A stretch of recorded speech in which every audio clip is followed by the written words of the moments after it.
Well, if we have this new time window in which to look, we find some extraordinary things happening. And now we have a new tool, which is extremely important. We have the classical Mesopotamian omens lists that have been translated into English. Now, before, when people have tried to determine what those Magi were seeing and what it would have meant to them, people have drawn on the astrology known from the Greeks and the Romans and even from the Egyptians. And there is some carryover. I mean, they're not all totally distinct from one another, but finding what the people in the East, which is where the Magi were from, what the Eastern sages would have seen in these star events, that's what we really have to find. So there's a list of omens, something that happened, let's say like an eclipse or a star that was unusual. What would make the omen list? Well, an omen is a warning, which is different from a statement of fate. So if it were fate, then there'd be no changing anything in the future. But an omen is a warning, and that's how the people who looked at these signs in the sky took them. Sometimes the omens were just kind of general statements of what to expect. Like when you have this sort of atmospheric condition, women will have a hard time in labor, more so than usual. I mean, a lot of this is not all that striking, but some of it is. And I should just mention, the people took this very, very seriously. So the Star of Bethlehem, did they see the star as an omen of something to come? I believe that they did, and here I'm drawing upon the work of a Swedish gentleman named Kilman. He's the one who brought this to us. I had been looking all through the primary sources, the Greek and Roman primary sources, and that's how I happened to come across the work of Mr. Kilman, who had gotten his hands on the Mesopotamian documents. The rising of the Star of Bethlehem is, and in my thinking and in the thinking of a lot of us who have studied this, it is the emergence of Jupiter with Venus very near to it, coming up over the horizon in the east. And that was in 3 BC. It was in August. Now, every morning, if you look before the sun comes up, you see on the eastern horizon, you'll see some stars, and you'll see the sunlight starting to wash them out. Every day, another sliver of sky comes up over the horizon. The heliacal rising of a planet or a star is when it comes up over the horizon for the first time and the sun hasn't washed it out. In the various astrological systems, that could signal a birth. Now, here's the thing, though, about Jupiter being so close to Venus. The omens list says that when Venus enters Jupiter, this is threatening. It is threatening to the king. Someone will kill the king and the dynasty will change. Our Magi, if they were following the Mesopotamian astrological systems, they weren't happy to see the Star of Bethlehem. That's the beginning of our star. Now, not long after that, Jupiter, which is regarded as the king's star in all systems, Jupiter comes into the constellation known as the Lion or Leo, and there is a bright star there called Regulus, one of the 4 brightest stars in the sky. Jupiter has its conjunction with that star, Regulus, then it moves past that star. I'm talking about now from night after night after night. It moves past Regulus, but it comes to a stopping point. This is really important to understand the stopping point or the station. If you look at the minute hand of an analog clock, well, you don't see it move. But if you come back an hour later, it has moved. That's how it is with the planets in the sky. The fixed stars don't move. Orion's belt is always going to be Orion's belt. It's never going to morph into Orion's suspenders. And the Big Dipper is never going to morph into the Big Skillet. The fixed stars always stay where they are. But the planets in their orbits move. And from night to night, you see that they have moved. Now, due to a solar system scale optical illusion, the planets also at times appear to stop against the stars. They reverse direction, they stop again before they move forward. That's what Jupiter did. It had its conjunction with Regulus, it stopped, it went backwards to Regulus, past Regulus, stopped again, and then continued its forward motion. In the omens list, it says, when Jupiter does this with Regulus, it is ominous. Someone will rise and kill the king. Go out and do what you have to do to make peace. Send a soldier, an ambassador. There's a terrible thing about to happen and you have to stop it. That's the warning. So now there are two warnings. Then on June 17th, in 2 BC, Jupiter and Venus came together in the sky, and this time the human eye could not see any space between them. And this is extremely rare. It's like a fireball too. I mean, we've recreated this with software and seen what it looks like. And it was in the western sky over the western horizon. It looked to be over that part of the world called Amuru to the people in Mesopotamia, their traditional enemies. So you've got three in a row. You've got three terrible omens concerning the king.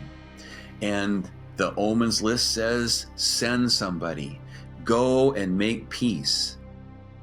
It is my belief that Magi, in finding the king of the Jews, were motivated to make peace because they believed that somehow this person who had been born was going to be the destruction of their king and of their country. So it's not what we usually think, that they had the idea of it's going to be such a happy thing when this person is born, but they were on a peace mission. Well, and that was probably a more of an occultic interpretation of things. It wasn't scripture, but it was them practicing the dark arts. The question is I know some people have suggested that the Magi might have been previously Jewish people. I don't know what your thoughts are about that, because they were looking for a sign, right? I think they could have been influenced by Jewish scriptures, because I think that they were people who really tried to have a broad and vast knowledge, and they're from over near the place, or actually even perhaps in the place where the Jews resided during the exile. There were still many Jews who continued to live there. So the Jewish scriptures had some kind of an impact on this part of the world. But on the basis of their star lore alone, the Magi did not find the king of the Jews. They came to the capital city instead of going to Bethlehem. So they needed the direction of scripture to find the truth, even if they stumbled onto some of it. Now, here's something that's, I think, very potentially important and interesting. You know, if we in the United States talk about something from up north, well, we immediately think Canada. When in the Bible we read that these Magi were from the east, I think the logical thing to think would be they're from Parthia. They're from the huge Parthian Empire, which is the next empire over. The government of the Parthian Empire was ruled by a king, but there were two houses. The one house was made up of all the relatives of the king. The other house was called the House of the Magi. There were Magi who made up part of the government of the next empire to the east. The border area is where Herod was king. We've talked about these three stunning happenings in the sky, all having to do with the planet Jupiter. Then Jupiter disappeared over the horizon, and it came up again in heliacal rise later. By now, we have our Magi in Jerusalem, and by now they know they're supposed to go to Bethlehem. Bethlehem is southwest of Jerusalem. In late December, Jupiter came up over the horizon early in the morning in heliacal rise. It was in its station. That means it was not moving against the background of the other stars. It was in its station, also known as steady. When the Gospel of Matthew says that the star went before them and stopped over the place where the child was, I believe he is referring to what those Magi actually saw. They saw the planet Jupiter. It had come up, moving before them as the morning was unfolding. It had come up to a place looking as though it were shining down on the road to Bethlehem, southwest, and it was stopped in the sky with relation to the other planets. So that checks out too, checks out exactly. Now I know that you are familiar with another star configuration. It's the woman, it's Virgo, and that in the 12th chapter of Revelation, you have the image of the woman clothed with the sun. That has been taken as another astral configuration, giving us the general time of the birth of Jesus. When the sun is in the middle of Virgo and the moon is at her feet, and when you have the 9 stars of Leo plus 3 traveling planets making 12 stars for her crown, that doesn't happen all the time. You have a constellation with the sun in the middle. You can't see that at night. That's in the daytime because the sun is there. So only people who could calculate could help make sense of this for everybody. But that happened within a month of the rising of the Star of Bethlehem. Matthew tells us about the rising of the Star of Bethlehem. In a whole other part of the world, other Christians not influenced by Matthew, they had this other star image. They're essentially telling us the very same thing, that this is when Jesus was born. That is something that is known as multiple attestation. It's usually done with actual words on paper, but this is historical multiple attestation. 2 separate groups really saying the very same thing without being exposed to each other. That's pretty powerful stuff. And when you properly redate the death of Herod and look into all these other matters and look at what the stars were doing and what they meant to the people then, it all comes together. I know that there's software that you can use now that actually allows you to go back in time and see where the stars are, correct? Yes, Stellarium is a software that you can download for free. Anyone can have it. It takes a little while to learn to use it because it does so many things, but it's worth it. You actually, at your church, built a planetarium where people could come, and you projected the sky onto a spherical ceiling, right? That's right. We think we have the only planetarium within a church in the world. I'm pretty sure we're right.